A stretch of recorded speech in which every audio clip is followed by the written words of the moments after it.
هیوادارم هەمیشە ئەوە بە جوانی و بە سەرکەوتووی بێنیتەوە وەک هەر چۆن جوان و سەرکەوتوو بیت بەڕاستی. وڵای حەزم کرد مداخلێ بکەم، من مۆسیقی نیم، داوای لێبوور نەکەم، بەس حەزم کرد مداخلێ بکەم لەسەر هاوڕێی دیسانەوە عەزیزم کاکە توانە کە هەندێک شتێک مادام زۆر بەجددی قسەی کرد. طبعا ئەم ئیڤێنتانە زۆر مهمن، زۆر گرنگن قسە بکەین لەسەر فەن، يعني هەر فەن هەر چالاکی و ئەکتیڤیتی نەبێ بەڵکو بێ ڕەخنەش لە ئاراوێ. یەکێک لەو شتانەی کە غیابی هەیە لە ناوەندی هونەری ئەمە ڕەخنەیە، لەبەرەوە زۆر گرنگە. کاتی ئەوە نییە کە ئێستا زۆر بەجددی قسە بکەین، بەڵام لە ڕاستیە فۆرمی یعنی ئەم بۆ ئەم ئیڤێنتە فۆرمی ئەم شێوازە قسەکردنە من لەگەڵیان نیم، چونکە نەتوانێت بە تەواوەتی لەسەر سیدێکە قسە بکە و هەندێک جاریش کە من ڕەخنەم هەیە لە خوارەوە یا مۆسیقیەکان یا گۆرانی بێژەکان ناتوانن وەڵامی بینەوە. من ئێستا خۆم زۆر قسەم هەیە لەسەر قسەکانی توانە، بەس ناتوان وەڵامی بەمەوە. و لەگەڵی ئەوەشان نەبووم کە ئەمە ڕەخنە نەبوو لەسەر سیدێکی کاکەڕەوەکە، من لەگەڵ ئەوم ڕەخنەی لێ بگری. ڕەخنە بە معنای طبعا شکانن نا، بە معنای کەشف. بەڵێ ڕەخنەی بێ بە معنای کەشف وەرەگرین.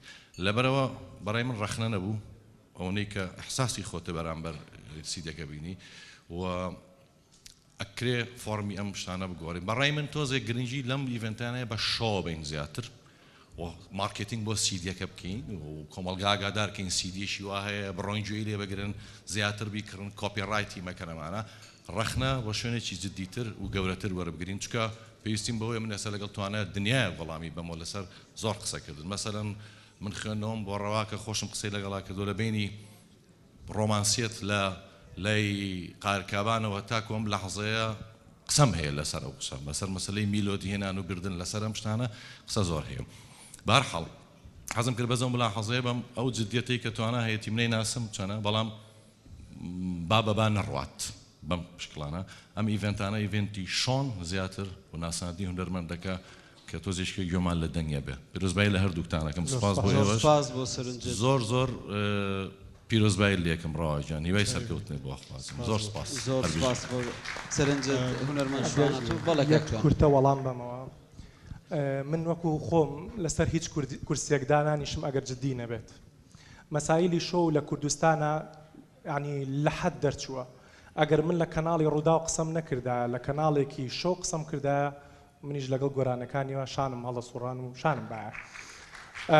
ئەمە وەکو ڕێی من کاتیەوە هاتووە ئێمە قسەی جددی لەسەر هونەرکەین. وازام ئەم دەرفەتە، ئەم کورسیە، ئەم مێزە لە ئێستا من ساحێبیم، بۆیە چۆن قساکەم ئەوە لەوانەیە پەیوەندی بە شێوازی قسەکردنی منەوە هەبێ و جددیەت قسەکردن جددیەتە لەسەر ئەلبومەکە کە گۆرانی ئێمە بەس بە شۆ تێگەشتووی.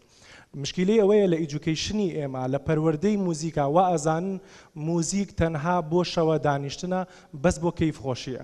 ئەبێ ئێستا قۆناغێکتر بێ بەڵێ ئەلبوم گرنگە هەر لە بەرگی سیدێکەوە تا دوای من تۆزە ستایلی قسەکەمان من ئەبێ ڕێز لەم پێشکەشکارە بە ڕێزە بگرم، پرسیارەکانی بەو جۆرەیە بە بەو جۆرەیە قسە بکەم. بەس لە سلێمانی وازم بە نەوعێکتر قسەمان کرد، بەس پرسیارەکان وای ڕاکێشام کە دیسانەوە بەجددی قسە لەسەر ئەلبومکەین.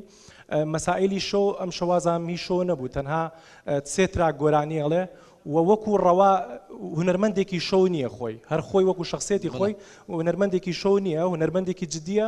بۆیە دیسانەوە لە کەناڵێکی جددی لەگەڵ کۆمەڵی خەڵکی جددی وەکو جەنابەت دانیشتین کە سینەماکار و کۆمەڵی خەڵکی سیاسەتمەدار، کۆمەڵی بێژەر، کۆمەڵی خەڵکی باش، کەواتە دیسانەوە من لەگەڵ ئێوە بە جددی قسە نەکەم، لەگەڵ خەڵکێکی کوێ بە جددی قسەکەم کە لەوانەیە بەشێک لەم پەیامانە کە ئەگەر جێگیری سەرۆکی پەرلەمانە یعنی چەند سیاسەتمەدارێکی تریتایە کە ئەتوان گۆڕانکاری فەرهەنگی دروستکەن و لەم کابینە تازانە دەسێ بێنن بە هونەری کوردیا. بۆ ناوازام ئەمە شوێنی جددیەتە. من وەکو توانە لە هیچ جێگایەک دانانیشم شۆ بکەم، ئەگەر شۆ بکەم گۆرانی هەڵم خۆم پێویست ناکە. زۆر سپاس توانە هەمە